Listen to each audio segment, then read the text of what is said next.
I'm Skeeter Nash, N5ASH at the 30th Austin Summerfest. It's one of the biggest ham get-togethers in all of the state of Texas and all of the Southwest, and it happens at the hottest time of the year, every year in August here in Austin. But we were very honored this year to have a guest speaker, Riley Hollingsworth. Riley spent many, many years with the Enforcement Bureau at the FCC. In fact, how many years did you spend there, Riley? I was total 36 years, about 30 years in enforcement.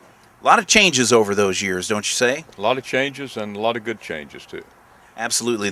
You mentioned in your talk earlier the hobby is growing, and one of the reasons you pointed out that folks are getting more and more involved in amateur radio is directly due to Ham Nation. Why don't you talk a little bit about how Ham Nation has affected amateur radio recently? Yeah, I think you're right. In the first few months, Ham Nation had recruited about 200 new amateurs, and it shows that amateur radio is totally integrated with the internet.